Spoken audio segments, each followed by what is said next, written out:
zapopanos y tlaquepaquenses. En Jalisco queremos que lo bueno siga contando. Gobierno de la República. Buenas tardes, hermana. Buenas tardes, padre. ¿Cómo le ha ido con los feligreses? Ay, pues andan muy pecadores. Parece que en la radio hay uno de esos programas libertinos, cochinotes. Pero qué barbaridad. ¿Qué programa del demonio es ese? La entrepierna. Miércoles 9 de la noche por Radio UDG Ocotlán. El siguiente programa es clasificación A, apto para todo público. Puede incluir agresividad mínima y referencias a la sexualidad humana en un contexto afectivo o familiar, con fines científicos o educativos. La Pipeta, de biólogos, ufos y otras perversiones. Con Erandis Torres Sánchez, Joel Salazar Flores y Heriberto Torres Caso. La Pipeta. ¿Qué tal? Buenas tardes, bienvenidos a su programa La Pipeta.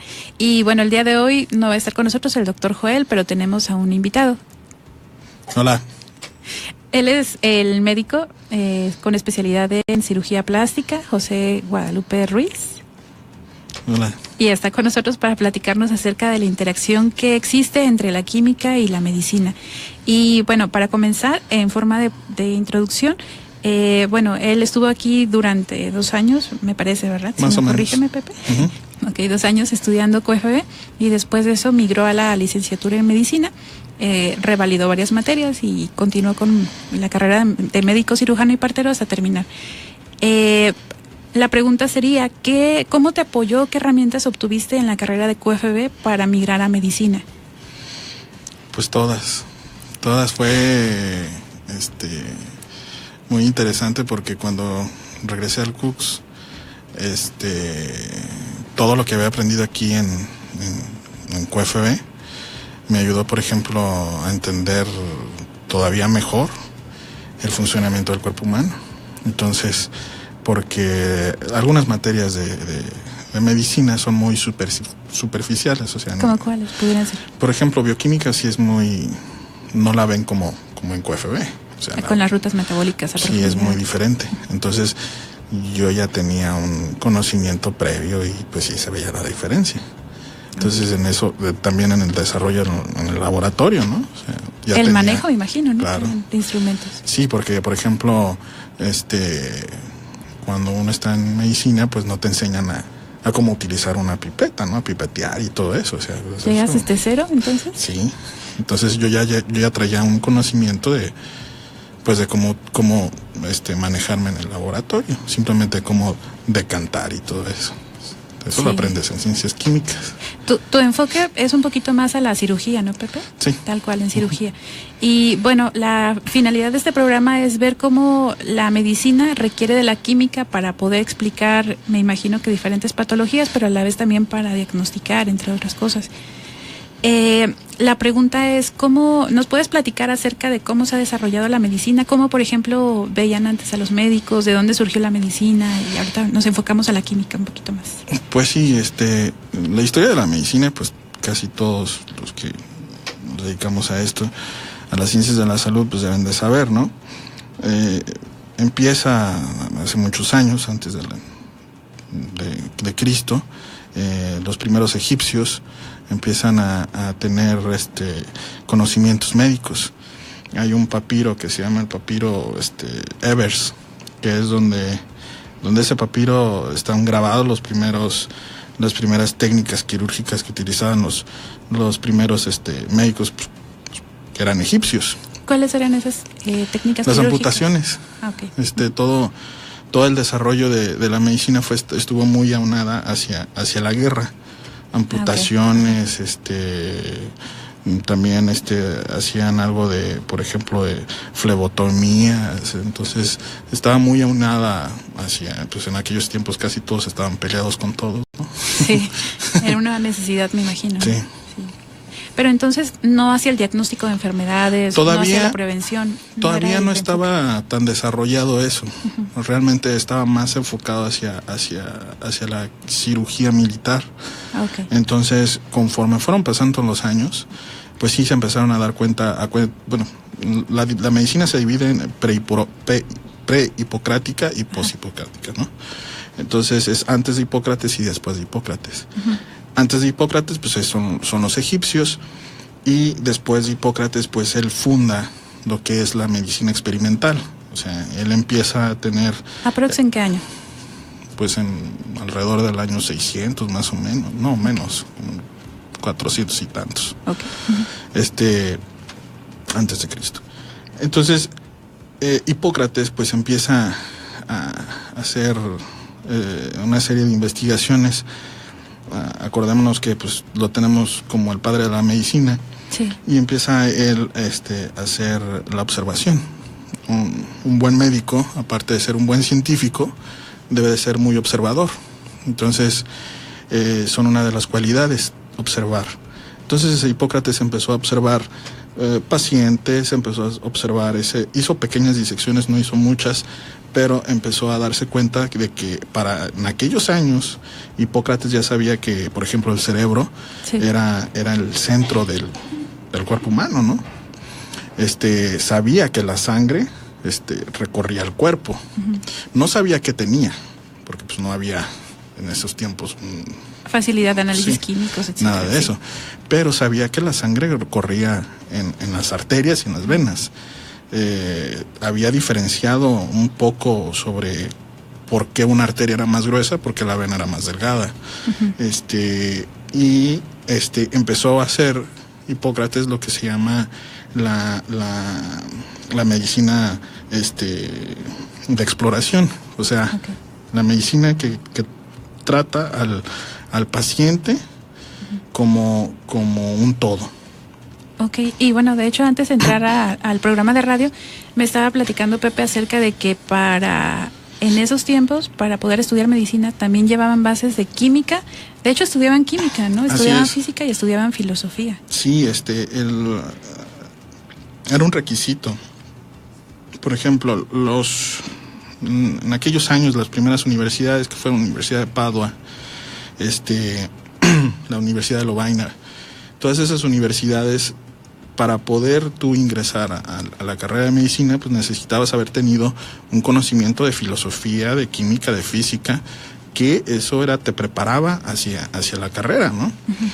Y por ejemplo, la química, que pues no era la química de hoy. No, era más que nada como para extractos, ¿no? Extraer, por ejemplo, aceites, extraer diferentes tipos de principios activos, pero no es como ahorita la síntesis. No, nada.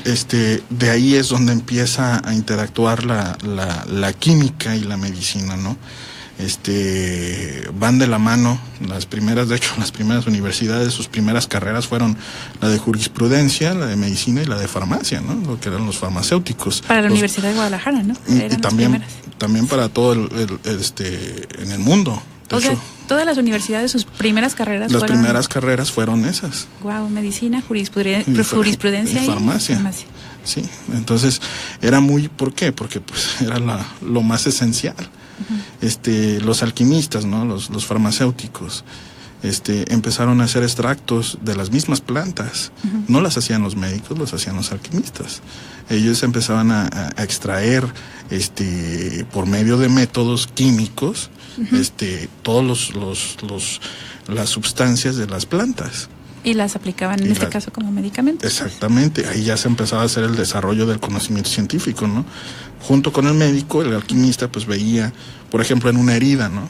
Sí. ¿Qué podía pasar en una herida si le ponían cierto tipo de sustancia extraída de cierto tipo de árbol? De árbol, ¿sí? Exacto.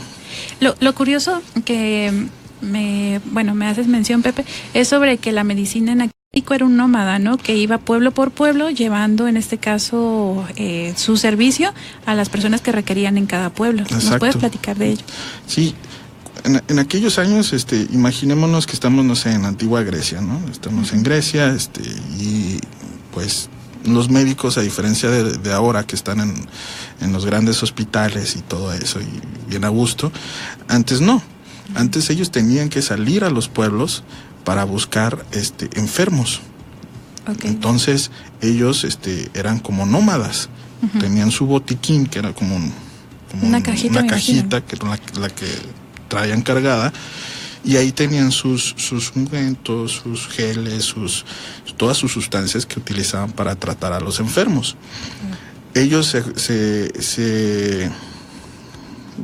se identificaban, pues, de la demás población por su forma de vestir. ¿Cómo vestían? Los registros, los dibujos que hay es que eran hombres que traían túnicas, que traían un anillo y traían como una cuerda, no sé, como de los frailes. Okay. Y ellos eran los médicos. Entonces, y entraban a un pueblo, entonces sabían que había llegado un médico. Obviamente, no habían tantos médicos en aquellos años, eran muy pocos. Entonces, esos mismos médicos empezaban a tratar, a ir a las casas y trataban a los enfermos. Así es como empezaron. ¿Y qué relación había con la barbería? La medicina con la barbería. Eso es muy interesante, mucha gente no sabe, pero por ejemplo los médicos no podían hacer cirugías. Eso se lo dejaban a los barberos. De hecho, en el juramento hipocrático, cuando te gradúas de la carrera de medicina, haces un juramento. Entonces hay una parte del juramento, el fidedigno, pues el 100% tal y como lo escribió Hipócrates, dice que no van a castrar ni a los calculosos, y es una forma en la que decían ellos, ni a los calculosos, al contrario, dejarían ese arte a los especialistas, que eran los barberos. Entonces, o sea que, hablando ahorita propiamente, tú serías un barbero en este tiempo. El cirujano sería un barbero y el médico sería otro. Entonces, por ejemplo, cuando hacían una cirugía, estaba el médico, que era el que tenía el conocimiento universitario, y estaba el barbero. El barbero era el que hacía el trabajo sucio. Entonces el barbero era el que hacía las amputaciones, el que quitaba muelas, él hacía toda la parte, digamos, grotesca, ¿no? ¿Y más o menos la mortalidad en qué porcentaje? Pues era muchísima, se morían de una infección, de una muela, ¿no? De un absceso molar.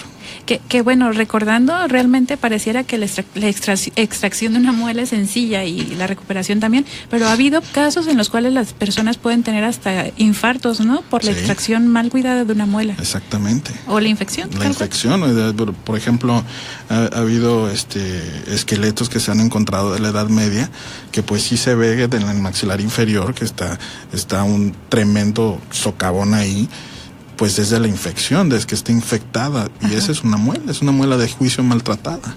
Entonces se morían de eso. O sea, prácticamente estamos hablando que en la Edad Media y previo a la Edad Media, la profesión de ser médico era ser nómada, era andar pueblo por pueblo, etcétera. Sí, eso es en lo que lleva, pues, en la esencia de la medicina. Ya más o menos, cuando empezó a avanzar la medicina junto con la historia, ¿no?, del ser humano en el Renacimiento, pues ya empezaron los médicos a cambiar un poquito eso, ¿no? Ya no existía tanto lo del barbero, sino ya ahora el médico ya hacía profesionalizado, ¿no? Ya hacía las cirugías. Y junto con ello pues evolucionó también todas las demás disciplinas. La microbiología, no se sabía mucho de ello, pero pues sabía que algo estaba pasando ahí, en cuanto a parásitos, bacterias y todo. La virología pues obviamente todavía no, pero sí había pues dudas, ¿no?, de qué es lo que pasaba. Okay. De hecho, bueno, se ha dicho y se ha hablado en diferentes tipos de proyectos de divulgación científica, que la ciencia en general, química, física, ingenierías, han avanzado a partir de guerras.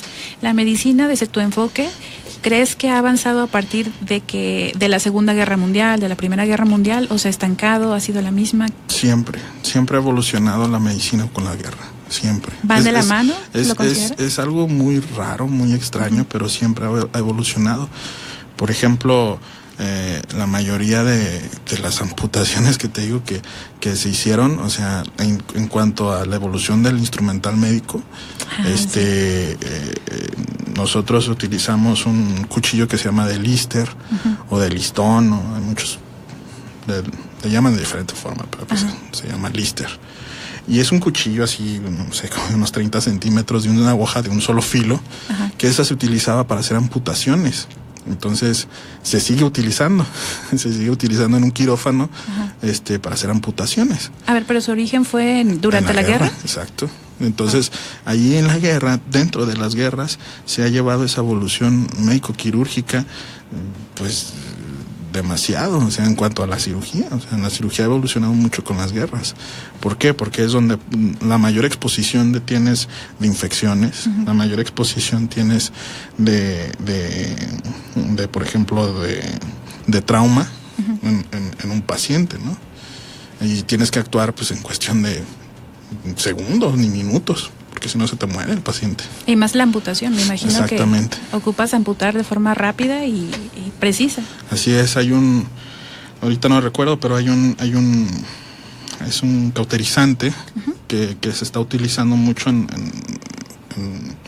la medicina militar, que por ejemplo si llega a haber una amputación, pues ese te lo ponen y ya, se paró la hemorragia. Por ejemplo, ahorita que platicas sobre la cauterización, hay un nuevo gel que está desarrollado que en lugar, se pretende que reemplace las suturas. Entonces lo que hace el gel después de una cirugía, se coloca el gel en la herida y actúa tal cual, es tan fuerte que no permite que se abra la herida, pero también es flexible, que permite que la piel o los movimientos corporales tenga cierta flexibilidad sin que se rompa este gel. Y bueno, este es un aporte que la química, de cierta forma, con la ingeniería han desarrollado para la medicina. Exactamente. Eso se utiliza mucho, por ejemplo, en la cirugía plástica. En la cirugía plástica se utilizan en heridas que son, por ejemplo, en incisiones, ¿no? Por ejemplo, en los implantes mamarios, para que no se vea la sutura, pues pones ese pegamentito ahí y como si fuera un rasguño, no se ve nada. Se vería más feo si pones ahí la sutura, ¿no? Y por ejemplo, entre mitos y verdades, tú como cirujano plástico, las boobies que están poniendo los cirujanos plásticos, ¿es cierto que explotan cuando te subes a un avión a más de 20,000 pies de altura, que te explotan las boobies? No, pues no. ¿Pero por qué esta vez ese mito? Fue muy famoso. Pues hay muchos mitos, ¿no? Hay muchos mitos en cuanto a los implantes mamarios, pero la verdad no, nada que ver. ¿De qué son? Sí llegan a explotar. No te voy a decir que no, sí ha habido casos donde no explota así de ¿no? Pero sí se rompen, se rompen, pero hay factores que influyen para que se rompa, por ejemplo, la calidad del implante, lo que estaba haciendo la paciente, ¿no? Porque pues hay veces que sí es cierto, se han caído, caen de boca y sí se rasga. No olvidemos que el implante pues es un cuerpo extraño en el cuerpo. Sí. Entonces se rompe y sí sale el material. Un accidente de carro, me imagino, ¿no? Claro. Entonces, todo eso sí es cierto. Se han quitado implantes de mama y pues cuando eran de silicón, pues imagínense todo eso pegado ahí en el tórax, en los músculos. Sí. Era bastante feo. Quitar todo eso era una pesadilla. Bueno, y regresando a la Edad Media, ¿cómo fue la forma en la cual el médico afrontó la peste negra? Que hubo bastante mortalidad en hubo Europa, muchas pestes. Hubieron muchas pestes a nivel mundial. Aquí en México hubieron, después de que la llegada de los españoles, aparte de traernos la sífilis, nos trajeron enfermedades, la viruela, ¿no? La viruela, que en 1500 y tantos, 1540 y tantos más o menos, pues prácticamente extinguió los aztecas. Sí, o sea, realmente no, ni siquiera los españoles tuvieron que hacer nada. De hecho, nosotros pensamos que la medicina solamente estaba como en Europa, ¿no? Pero también en este caso los aztecas, los mayas tenían antecedentes médicos de cómo tratar el cuerpo humano. De hecho, en el Museo Nacional de la Medicina, que está en la Ciudad de México, que si pueden ir, pues estaría muy padre que vieran. Hay una colección muy grande de herbolaria, y es herbolaria antigua, de los mismos códices aztecas que se llegaron a rescatar, y ahí viene parte de cada una de las hierbas, de las plantas que utilizaban los aztecas para que las utilizaban para los cólicos, Es más, hasta para la esquizofrenia, vean algunos, ¿no? De hecho, varios de esos códigos se los llevaron curiosamente a empresas farmacéuticas extranjeras para desarrollar nuevos fármacos. Exactamente. Y es conocimiento mexicano prácticamente. Exactamente. Por ejemplo, el epazote, el epazote, no me acuerdo otras sustancias, pero muchas de ellas que ahorita pues muchos se han de reír, hay un tecito del sauce. Está fíjate y todo eso. Pero sí. si le ponemos atención, o sea, sí es cierto, muchas de las sustancias que tienen la herbolaria, pues la utilizamos en los fármacos. Por ejemplo, pues son los opiáceos, ¿no? Sí. Vienen del opio. Exacto. Todos los derivados del opio, pues lo utilizamos y lo utilizamos muy bien, y viene de la goma, ¿no? Del opio. Sí, y bueno, regresando a la peste negra, ¿cómo se afrontó en ese tiempo? ¿Qué herramientas tuvo la medicina para afrontar esa epidemia? Pues allí entonces, cuando empezaron las pestes, igual que aquí en México, empezaron porque, bueno, primeramente porque pues no había sanidad. Entonces, si tú estabas imaginemos otra vez en épocas del Renacimiento, en un París, ¿no?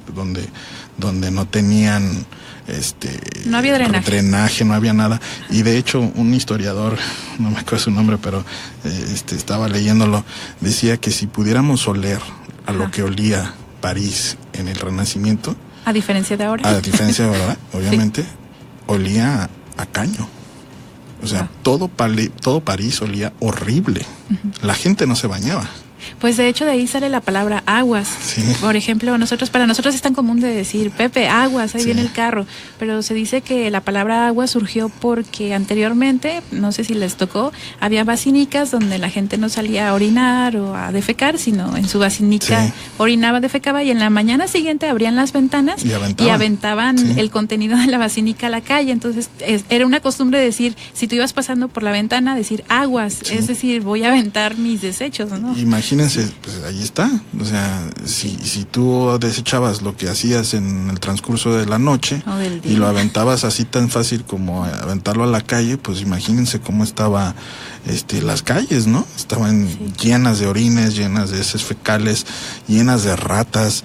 O sea, de veras, no era bonito estar en el Renacimiento, ¿no? Y a mí no me hubiera estado.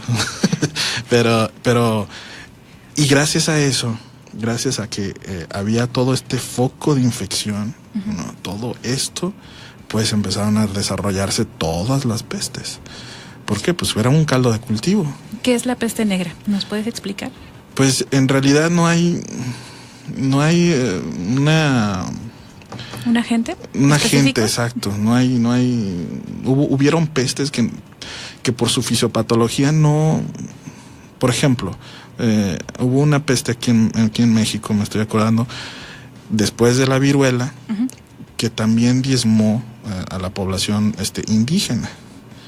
Pero no hay registros, o sea, no hay nada que te diga. Hay un médico que era el médico del virrey, que era la única persona que hizo un escrito, como una historia clínica, sobre lo que tenían los pacientes. Tenían fiebre, tenían dolor en las articulaciones, tipo reumatoide. Pero no había, o sea, así como lo describe este médico, ahorita en nuestros tiempos no podemos decir, era una peste X, ¿no? No sabemos. ¿Era multifactorial, como ustedes le dicen? Era de origen desconocido. Eso es cuando no sabemos algo y pues es de origen desconocido, ¿no? Porque no hay, o sea, y realmente mucha gente piensa que los médicos tienen todas las respuestas a todas las enfermedades, y no. Pues de hecho también cosas en nuestro ámbito ahorita, en nuestro tiempo, estábamos platicando hace unos días de que la cicatrización es un proceso sumamente complejo que lo hace solo el organismo, o sea, no es porque ustedes den fármacos para cicatrizar más rápido, etcétera, sino nada más controlan las infecciones, ¿no? Pero el cuerpo es el que hace ese proceso. Exactamente. Es algo primitivo todavía desde mi punto de vista. Pues ¿no? Lo que pasa es que el cuerpo humano es tan perfecto que él solo regula todo. O sea, regula su temperatura, regula sus secreciones, regula todo. Entonces también regula la forma en la que se va a curar. ¿Cómo se va a curar? Pues cicatrizando. Pero si tienes un paciente que no tiene buena cicatrización debido a otros factores que pueden influir la cicatrización, pues ¿Los cuales por ejemplo, un paciente diabético.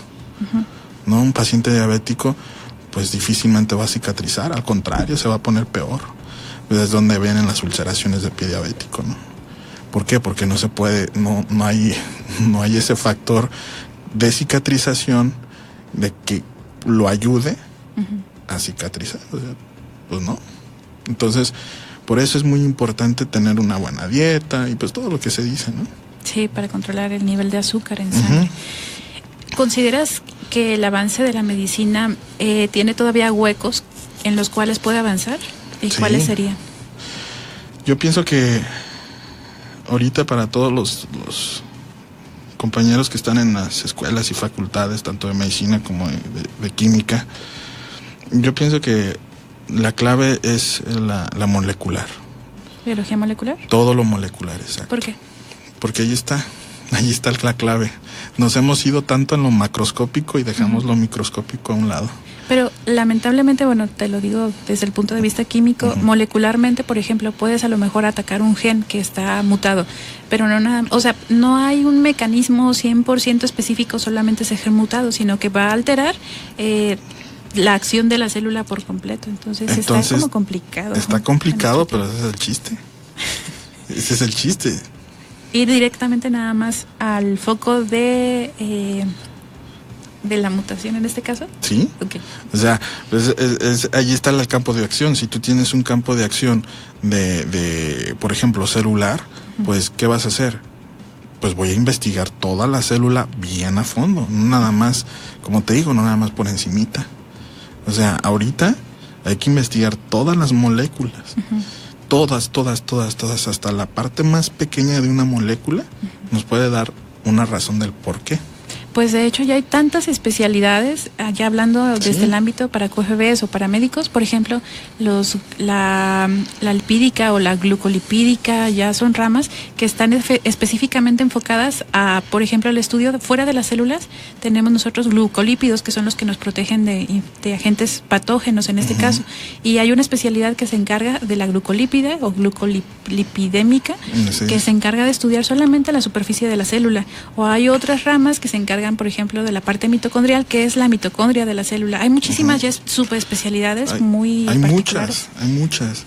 Y eso es lo que alguna vez te comenté, o sea, necesitamos de que los muchachos que están en ciencias químicas, o sea, vean más allá de otras, que no se encasillen, ¿no? en una sola cosa. O sea, hay tanto campo de acción tanto en la química como en la medicina, como no se imaginan. O sea, si eres estudiante de medicina, pues no te vayas a lo quirúrgico, ¿no? Ya hay muchos cirujanos, ya hay muchos ginecólogos, ya hay muchos obstetras, ¿no? O sea, hay infinidad. O sea, vete a algo donde realmente no está explotado, por ejemplo, lo que estamos diciendo, lo molecular. Si eres químico, pues ya no te vayas tanto a la onda de los a los clínicos o a la farmacia o a lo control de calidad y todo eso. Pues yo pienso que ya hay mucha gente haciendo eso. Pero hay muchas áreas de oportunidad. Exacto, por eso te digo, realmente ahorita... ¿Sabes cuál es un error? Que, por ejemplo, los que estudian glucolípidos se enfocan tanto en glucolípidos que olvidan que la célula no nada más es glucolípidos, sino también es la interacción de mitocondrias, la interacción de núcleo. Entonces, yo creo que, pues sí, nos podemos súper especializar en una parte, pero no estamos aislados, ocupamos interactuar con especialistas que se encargan, por ejemplo, en la parte mitocondrial o en la parte del complejo de Golgi, etcétera. Es decir, hacer un tipo de interacción con otros investigadores. No estamos solos, pues. Exacto. La investigación yo creo que no avanzaría si seguimos encasillados, ¿no? Siempre se dice que todo esto debe de ser en un equipo. Y si no sabes hacer equipo, pues estás perdido. Exacto. Entonces... Bueno, pues lamentablemente hemos llegado al final del programa. Muchísimas gracias por tu participación, Pepe, en este programa. Y bueno, pues, ¿alguna última opinión? Pues no sé. No, pues gracias. Ya se chivió. Sí. Okay. Bueno, pues muchísimas gracias por escucharnos y estamos sintonizándonos el próximo miércoles en su programa La Pipeta. La Pipeta, de biólogos, ufos y otras.